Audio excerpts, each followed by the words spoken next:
Hi, I'm Jim Bridges and I'm the President of the Australian Cartoon Museum here in downtown Docklands, Melbourne, Australia. And here at the Australian Cartoon Museum, we have many types of cartoons, and today we're going to talk about political cartoons and how they work as mediums. So up here, we have a cartoon by Tiedemann, who works for the Australian, and it's basically just a fence which has been cut in the shape of a heart, and up here is money, barbed wire money, and it's basically talking about putting refugees behind the wire. That's basically what it is, and we need to let them out. We need to show them some compassion. So it's a very symbolic cartoon. This is connected. A tip for people smugglers: on Tuesday the 3rd of November at around about 3 p.m, you won't have any problems. So here are all the Border Patrol Coast Watch people watching the Melbourne Cup live, and they're all watching it, and that's the time to sneak in and run up, and that's the time. So I was talking about Melbourne Cup and refugees, putting two things together. This is an unusual political cartoon because this is really a poem, and it's got people going down a river all drinking. The rivers of Grog are deep and wide. They keep the nation well supplied. Canberra, Melbourne, Sydney town, the rivers of Grog flow quietly down. Down and down the throats they run, mother, father, daughter, son. Black and white, all stupefied, the rivers of Grog are deep and wide. And then it's connected to this beautiful cartoon by Langwood, who actually, this was done in Western Australia, and you've got all these Aboriginal tribes walking, going into this bottle, and the bottle says white man's culture, because alcohol completely decimated Aboriginal, our first people. And then this is connected down here to, they used to chain up Aboriginals in the old days. So this is like before, and now they're on welfare dependency. See, they're all connected to welfare dependency. And he's the bureaucrat who's in charge.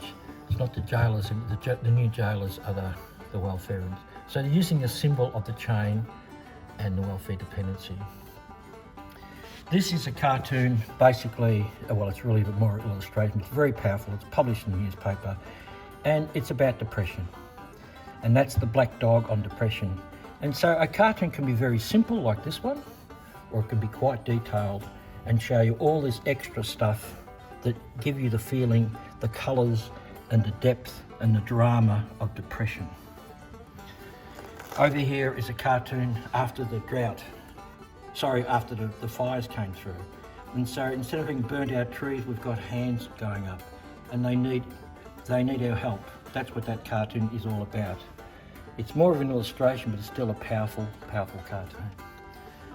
And over here on the other side, on the Aboriginal issue, this is Nicky Winmar, who used to play for St Kilda, and this famous, this guy complained about him, and he lifted up his jumper and pointed to his dark skin and says, "I'm proud." And the cartoonist had this big yobbo lifting up his shirt with a little pinky pointing to his big fat guts, the Collingwood supporter I think it was. And if you look very closely, he's standing on beer cans. So it's an old cartoon. People used to stand on beer cans at the football. So, and the people were shocked. How could he do this sort of thing? And it became an iconic landmark in Australian sport and Australian race relations. And it's here done in a funny sort of way, but it's serious. And here's an even more serious cartoon. This is a cartoon by John Spooner of The Age, and he's talking about the violence within Aboriginals. And the kid has bandages, the kid's been hit. He's about to punch his wife in, but his fist is going through his own skull. So in a very dramatic, symbolic way, they're talking about the problem of violence within Aboriginal culture.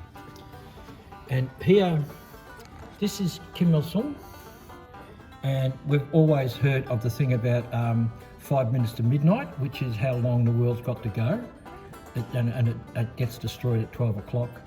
And his face becomes a clock face, and instead of that is a rocket, because they actually started to get intergalactic, or not into, what do you call it, rockets that could go anywhere in the world and carry nuclear warheads. So that's the face. So that's a symbol using the face of that. Here is a drawing, more of an illustration, a cartoon, but it's a white person and his eyes are being focused by black hands. And you're trying to say you've got to see the black man's, in Australia, his situation through our eyes. So you can't do that. So the black man's trying to adjust the eyes of the white man so he can actually see his problems. And we'll just finish off with this one, which you've got a picture of a landscape and a surveyor checking out the place, probably for a mining company. But if you look closely, you see that the land is an Aboriginal. They feel part of the land. They are the land. We are the land. And they don't believe in selling the land. They're very ancient culture. And I just think it's a very, very powerful image that sort of tells a lot with that image. Yes, so political cartoons can say things that by law you can't say. For instance, here is a picture of Barnaby Joyce, a recent photograph of Barnaby Joyce, and he's just got egg on his face. It could be anybody, but it's called Barnaby Joyce. And you know, a cartoon can get away with certain laws about what you say about other people. Okay, Australian political cartoons are a great legacy, powerful. We've had some wonderful cartoonists, world-class cartoonists. And it's a great way of saying things that the law or the people in control won't let us say. And in a way, they let off steam. People see these things, they have a feeling, well, they're telling the truth, and it lets a bit of the steam off them. So they serve a very important function. Okay, well, this is Jim Bridges at the Australian Cartoon Museum saying, see you next time.